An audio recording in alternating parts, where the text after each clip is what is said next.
પ્રકરણ 11 ભારત જળ સંસાધન।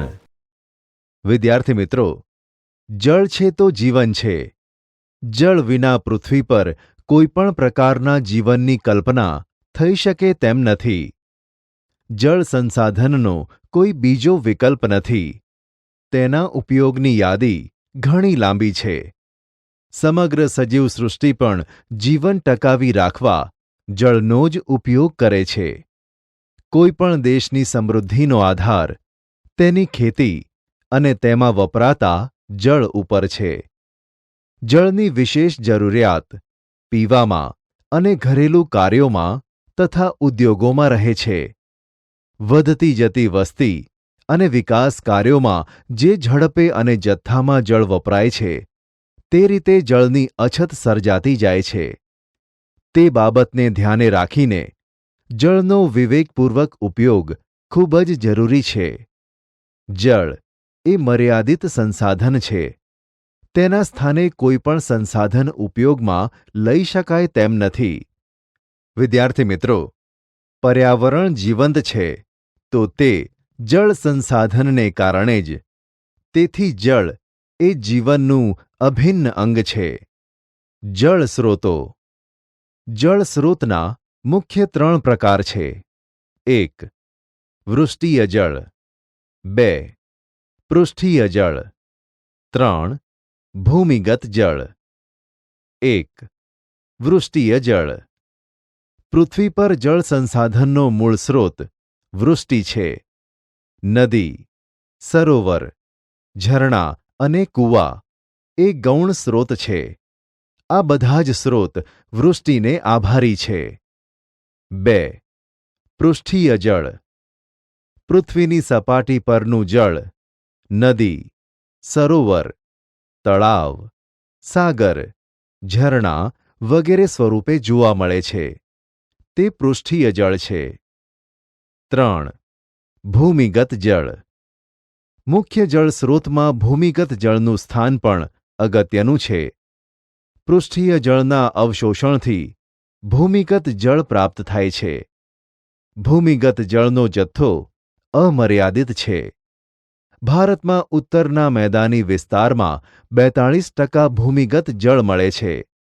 દક્ષિણ ભારતમાં ઉચ્ચ પ્રદેશ અને પર્વતીય વિસ્તારોને કારણે ભૂમિગત જળનું પ્રમાણ ઓછું જોવા મળે છે। ભૂમિગત જળનો સૌથી વધુ ઉપયોગ સિંચાઈ માટે થાય છે। જળ સંસાધનો અને ઉપયોગ। સૌપ્રથમ આપણે સિંચાઈ વિશે માહિતી મેળવીએ। સિંચાઈ। ભારતમાં લગભગ 84% જળ સિંચાઈ માટે ઉપયોગી છે। જેમ કે 1 કિલો ઘઉં ઉત્પન્ન કરવા લગભગ 1500 લીટર પાણીની આવશ્યકતા હોય છે।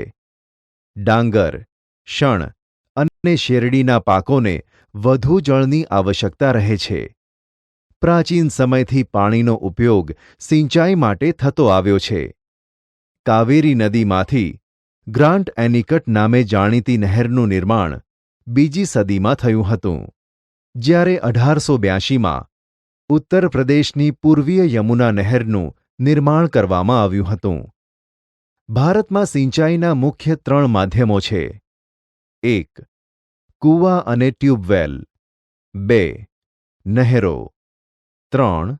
તળાવો। આ પૈકી કૂવા અને ટ્યુબવેલ સિંચાઈના મુખ્ય માધ્યમો છે। નહેરો તથા તળાવો અનુક્રમે 2જા અને 3જા સ્થાને આવે છે। નહેરો દ્વારા સિંચાઈ સતલુજ, યમુના અને ગંગાના વિશાળ મેદાનો તથા પૂર્વના તટીય મેદાનોમાં આવેલ મહાનદી, ગોદાવરી, કૃષ્ણા અને કાવેરીના મુખ ત્રિકોણ પ્રદેશોમાં થાય છે। કૂવા અને ટ્યુબવેલ એ કાંપના મેદાનોમાં સામાન્ય છે। તળાવો દ્વારા થતી સિંચાઈ પૂર્વ અને દક્ષિણના રાજ્યોમાં વધારે છે। વિદ્યાર્થી મિત્રો, હવે આપણે બહુહેતુક યોજનાઓ વિશે માહિતી મેળવીએ। બહુહેતુક યોજનાઓ। ભારતમાં અનેક નાની મોટી નદીઓ વહે છે। ભારતનો જળ પરિવહન સમૃદ્ધ છે। એનું કારણ ભારતનું ભૂપૃષ્ઠ એવું છે કે અનેક નદીઓ બીજી નદીઓને મળીને તેનું જળ સમુદ્રમાં ઠાલવે છે.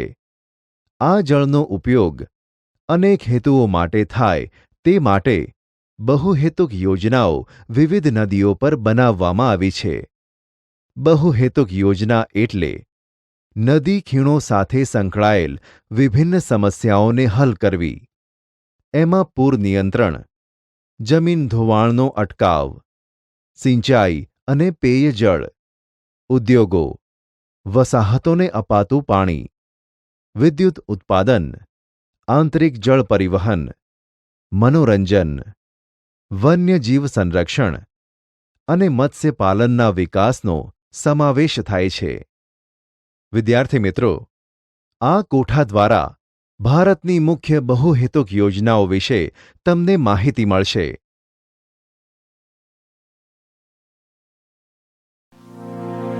સિંચાઈ ક્ષેત્રનું વિતરણ. ભારતના દરેક રાજ્યના સંદર્ભે સિંચાઈ ક્ષેત્રોમાં ઘણો તફાવત છે.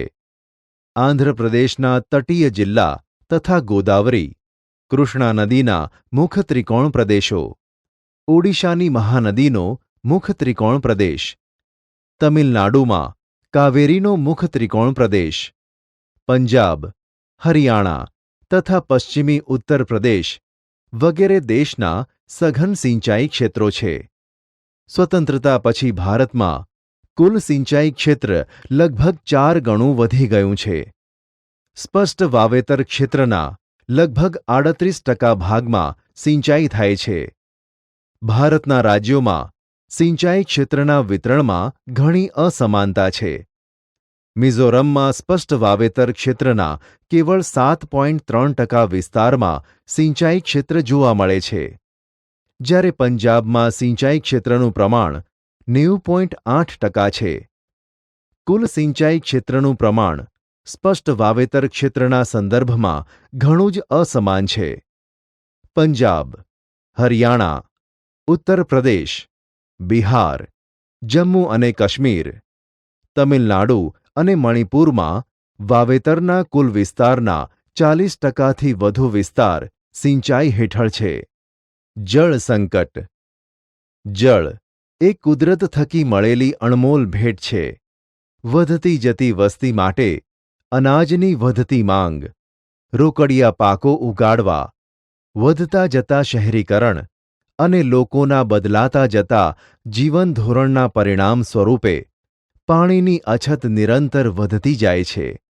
છતાં પણ પાણી પુરવઠાની પરિસ્થિતિ અને સ્થાનિક વિતરણની અસમાનતા ઘણું કરીને માનવ હિતો, આજીવિકા તથા આર્થિક વિકાસ માટે પડકારરૂપ છે. હાલમાં પણ પશ્ચિમ રાજસ્થાનના શુષ્ક ક્ષેત્રો તથા દ્વીપકલ્પીય ઉચ્ચ પ્રદેશના આંતરિક ભાગોમાં જળ સંકટની ગંભીર સમસ્યા છે. સેંકડો ગામો તથા કેટલાક નગરોમાં પણ પાણીની ગુણવત્તા ઘટી રહી છે. તેનાથી જળજન્ય અનેક રોગો ફેલાય છે. પેયજળની પ્રાપ્યતા તથા શુદ્ધતા જીવનની મૂળભૂત જરૂરિયાતો છે. પીવાના પાણીની સગવડો વધારવા માટે કરેલા પ્રયત્નો છતાં પણ પાણીની માંગ અને તેના પુરવઠા વચ્ચે ઘણું અંતર છે. આજે પણ ભારતમાં 8% શહેરોમાં પેયજળની તીવ્ર અછત છે. દેશના લગભગ 50% ગામોને આજે પણ સ્વચ્છ પેયજળ ઉપલબ્ધ કરવાનું કામ બાકી છે. ભારતમાં સિંચાઈની સગવડમાં ઘણો વધારો થયો છે. છતાં પણ 2/3 કૃષિ ક્ષેત્રો હજી વરસાદ પર આધાર રાખે છે. વર્તમાન સમયમાં કૂવા અને ટ્યુબવેલ દ્વારા વધારે ને વધારે પાણીને બહાર કાઢતા ભૂમિગત જળનું સ્તર નીચું ગયું છે. પરિણામે ભૂમિગત જળ સંસાધનોમાં ઘટાડો થયો છે. કેટલાક રાજ્યોમાં ભૂમિગત જળને વધારે જથ્થામાં કાઢવાથી દેશમાં ગંભીર પ્રશ્નો ઊભા થયા છે.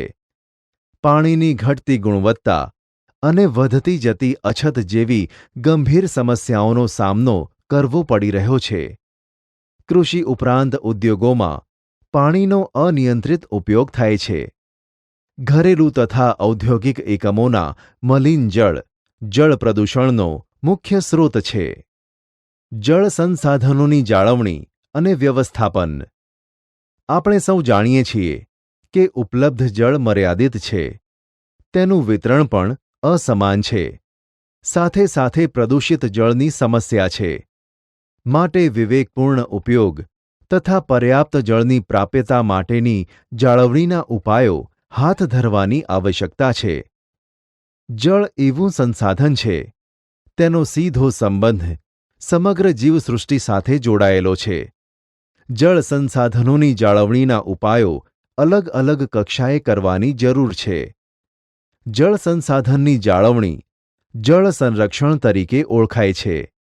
જળ સંરક્ષણના કેટલાક સામાન્ય ઉપાયો આ મુજબ છે.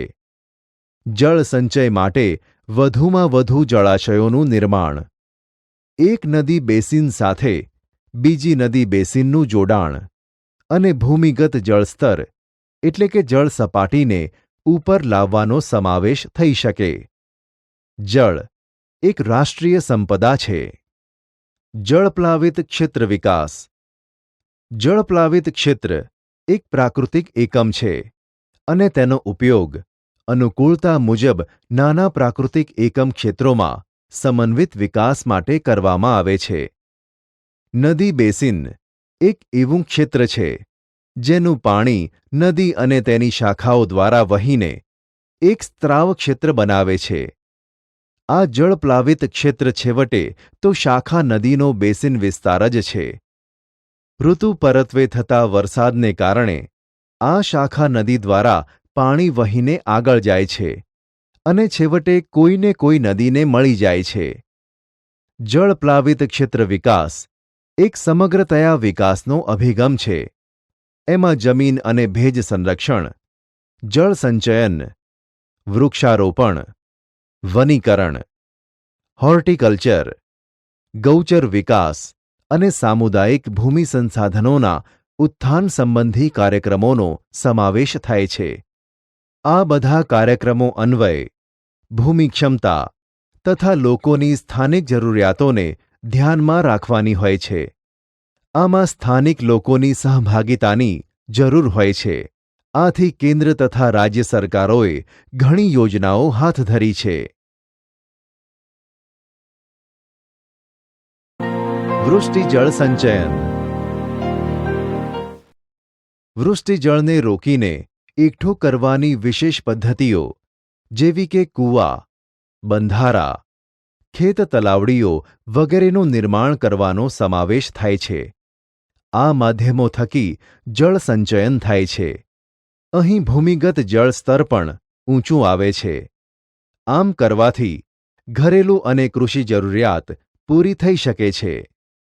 વૃષ્ટિજળ સંચયના મુખ્ય ઉદ્દેશો: ભૂમિગત જળને એકઠું કરવાની ક્ષમતા વધારવી અને તેના જળસ્તરનો વધારો કરવો.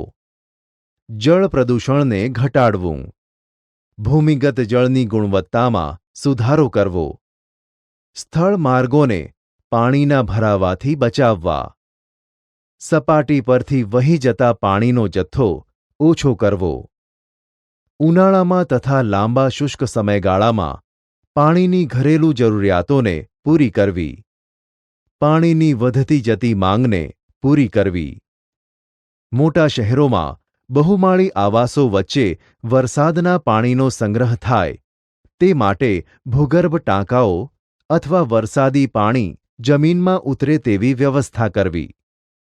જળ વ્યવસ્થાપન માટે આ મુદ્દા ધ્યાનમાં રાખવા જોઈએ. બાગ બગીચા, વાહનો, શૌચાલયો તથા વોશ બેસિનોમાં વપરાતા પાણીનો કરકસરપૂર્વક ઉપયોગ કરવો. લોકજાગૃતિ પેદા કરીને તથા જળ સંરક્ષણ અને તેના કુશળ વ્યવસ્થાપન સંબંધી દરેક પ્રવૃત્તિમાં લોકભાગીદારી વધારવી. ઉપયોગમાં લેવાયેલા પાણીનો શક્ય હોય તો પુનઃ ઉપયોગ થાય તેવા પ્રયત્ન કરવા. જળાશયોને પ્રદૂષણથી બચાવવા. જળસ્ત્રાવના બધા એકમો જેવા કે કૂવા, ટ્યુબવેલ, ખેત તલાવડી વગેરેનો ઉપયોગ વધારવો. ભૂમિગત જળનો ઉપયોગ કરતા એકમો પર દેખરેખ રાખવી. જળ સંચય સ્થળોની દુર્દશા અટકાવવી તથા જળ પ્રદૂષણને અટકાવવા માટે પાણીની પાઇપોનું તત્કાળ સમારકામ હાથ ધરવું. દરેક વિસ્તાર માટે એક સરખા ઉપાયો લાગુ પાડી શકાય નહીં. કોઈ વિશિષ્ટ ક્ષેત્રના જળ સંસાધનોના વિકાસ અને વ્યવસ્થાપન માટે સંબંધિત સ્થાનિક લોકોનો સહકાર લઈ તેમને સામેલ કરવા જોઈએ. વિદ્યાર્થી મિત્રો, આમ જળનો કરકસરભર્યો ઉપયોગ કરવો જરૂરી છે. જળ સંચય માટે અવનવી પદ્ધતિઓ અમલમાં આવી રહી છે. વરસાદ પડે કે ન પડે, જળનું સંકટ આપણા પર તોળાયેલું જ છે. ખેતર હોય કે પાણીયારું, આપણે પાણીનું ટીપે ટીપું સાચવવાની જરૂર છે. કારણ કે જળ એ જ જીવન છે.